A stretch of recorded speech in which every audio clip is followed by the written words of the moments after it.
Hi guys, I'm Gasha. Welcome to our coffee times to talk about horror. And today I bring you one of the very first movie reviews of 2025. This is also one of the first horror releases that was on my most anticipated list of the year, and that is, you guys, Wolfman. It's coffee time.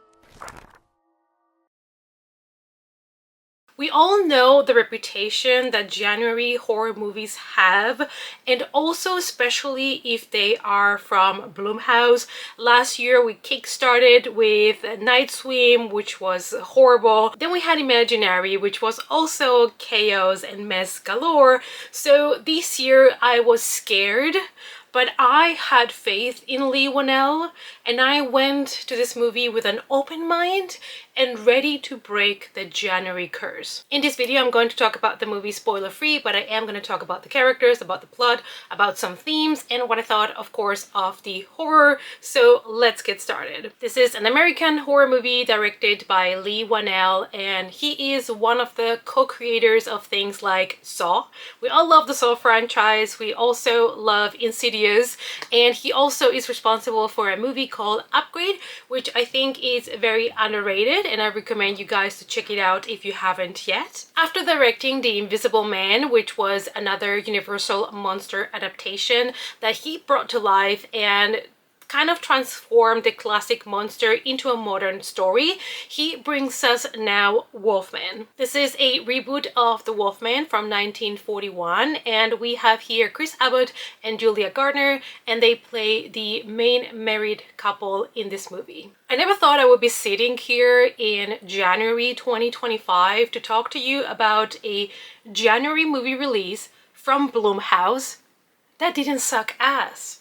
But here we are, and this is all thanks to Leigh Whannell. Blake and his family are attacked by an unseen animal, and in a desperate escape, barricade themselves inside a farmhouse as the creature prowls their perimeter. Blake begins to behave strangely, transforming into something unrecognizable that soon jeopardizes his wife and daughter. We have a very small cast in this movie, and I think that was a great choice to have just this family trapped in a farmland, and the performances from both Christopher Abbott and Julia Gardner were fantastic. Blake is our main character. He lives in San Francisco with his daughter Ginger and his workaholic wife Charlotte. And Blake basically wants to avoid at all costs becoming anything like his father was. And Blake is also at the moment between jobs, which has him in a very weird space. He's basically at home taking care of his daughter, so he's a lot more aware of everything he does and says in front of her. Charlotte is the wife, and she is very focused on her job,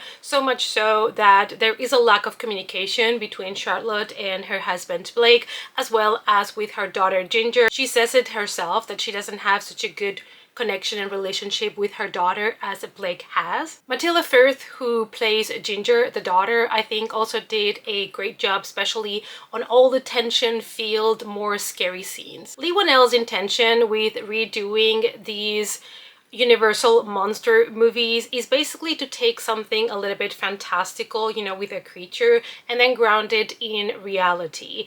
With The Invisible Man, we had obviously the classic story of the Invisible Man, but it was also a commentary on abusive partnerships. And now with The Wolfman, he's doing it again. Obviously, the movie is about a guy that transforms into a wolfman, but this movie is also about generational trauma and how our main character doesn't want to be anything like his dad. It is also a pure movie about survival. You have a family that is being threatened by this creature. They are hiding inside of this farmhouse, and they are trying to keep the creature away. This is a very plot-driven film, so the most important part is the plot and the storyline moving forward, which it doesn't leave the characters all the time to breathe that I would have loved, because I think especially the wife Charlotte is a character that I would have loved to see explored more in the film. The storyline for the most part is predictable, but there's a couple of surprises that I think shocked some of the viewers, from the, you know, sounds that I heard in the cinema, because I love to watch movies in the cinema to see other people's reactions. I've said this many times before, but the horror, the plot twist is something that I am so familiar with. I see a lot of things coming that other people don't, because I pay so much attention to detail when I'm watching a movie, and I'm thinking about stuff and what could this mean and what could that mean. And other people just enjoy the ride, and so they get surprised and shocked when things happen, and then I hear it and I'm like, oh, so this worked really well. And I can tell you that some of the surprises really caught other viewers off guard. I really loved the way this movie looked. I really loved the color grading. I love those cold greens and blues, and also the scenery that they have, like the nature that this movie was filmed at was absolutely stunning.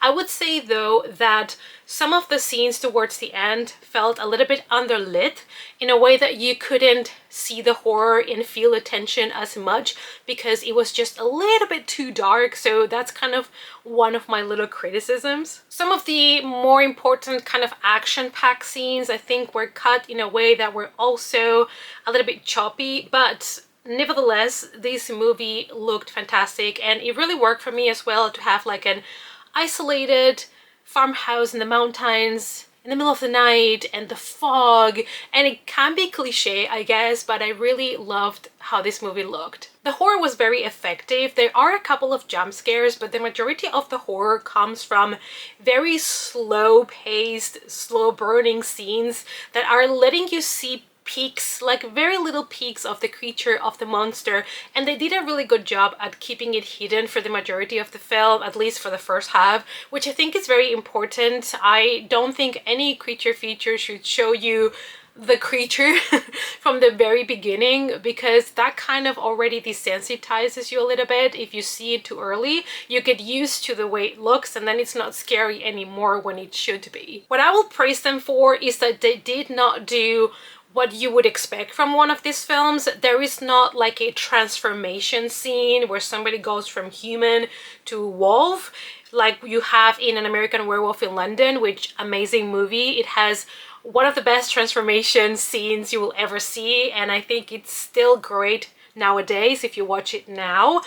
But this movie decided to do the transformation slowly, so you were slowly seeing as this guy was turning into the wolf. Another thing that I would praise them for is that they did something a little bit different. We got kind of like a POV from the monster side. When we were watching the werewolf, there were some moments where the camera would turn around and it would show us the view as if we were watching it from the creature's POV, and what a difference it makes. You know how sounds are different, how the creature starts to see things differently, and I thought that was a really cool thing to do. It might not work for everybody, but I thought, hey, they're doing something new. I actually enjoyed to see these and trying to think how the creature sees reality while he's transforming, so I thought that was really cool. I'm gonna also praise them for the way that everything looked when it comes to the special effects, because they are all practical effects and makeup, so there is no CGI, so I'm very, very thankful for that. I also love that the wolf, you know, the wolfman, doesn't look like a dog. It looks like a man that has turned into a wolf, and it's still walking on 2 feet. What I would say though is that I wish I would have gotten a little bit more of gore. I think they were a little bit light on that. I don't know if it was because it's Blumhouse and they were trying to do a PG movie, but I kind of wish we would have got a little bit more gore. There is also a scene in the movie that I'm 100% sure it is a reference to Saw, and I saw it. Leigh Whannell. The moment that the scene started, I'm like, I see you. I know what you're doing. And if you didn't know, Leigh Whannell was a co-creator of the Saw franchise, and he also starred in the first movie. He was one of the actors that is trapped in the very, very famous bathroom scene. So if you didn't know, now you know. In the end, I decided to give this movie a 3.5 out of 5, and I was shocked. Like, I was sitting in the cinema and I was like, how is this a January Blumhouse release?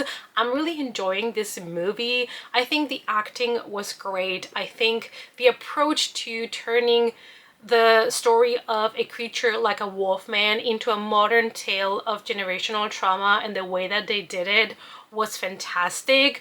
Yes, I wish There were a couple of things more resolved towards the end, and yes, there were some scenes that were a little bit too dark, and that was a little bit detrimental to the tension and the horror. But all in all, this is such a good Wolfman movie. I did not expect it to go the way it did. It was entertaining, it was fast-paced, I did not feel bored, or I didn't feel like the movie dragged at any point at all, and I could hear the audience reacting to certain scenes, and they were shocked and they were surprised, and the horror really like crept under the skin. And I think it's a very, very good movie. Especially probably because it's a January release. I'm like, how did this happen? Am I in an alternate universe? I honestly did not expect it, but I had hopes because it was Leigh Whannell, and I really, really love The Invisible Man. I think it's different from The Invisible Man. I think The Invisible Man had a lot more going for it, which doesn't mean that this one is a bad movie at all. I do think The Invisible Man is a little bit stronger, but this was a great movie, very entertaining. I definitely recommend it to you guys. I think it took some risks and they worked for me. I can see why some people might be a little bit disappointed because they might not be expecting this type of Wolfman look. Kind of similar to what happened to Nosferatu. A lot of people didn't expect the Nosferatu, you know, Count Orlok from Robert Eggers' movie to look the way that he did, but it worked for me. So when you have a creature feature, it's sometimes hard to please everybody because the creature always has a certain look and people are used to certain things looking certain ways. Like we are used to Count Orlok, Nosferatu to look a certain way, and Robert Eggers did his own thing, which was more realistic as well. And now we have a Wolfman that looks quite different from other Wolfmen that you might have seen in other movies, and that's why it might not be for everybody, but it is, again, a more realistic take on a Wolfman. Alright, you guys, I hope that you enjoyed this movie review. Let me know down below if you are interested in watching this movie. Are you excited? Do you follow Leigh Whannell and had this one on your list? Let me know down below, and also let me know which is one of your favorite creature feature movies. Thank you guys as always so much for watching, and I hope to see you all as always in our next coffee time. Bye!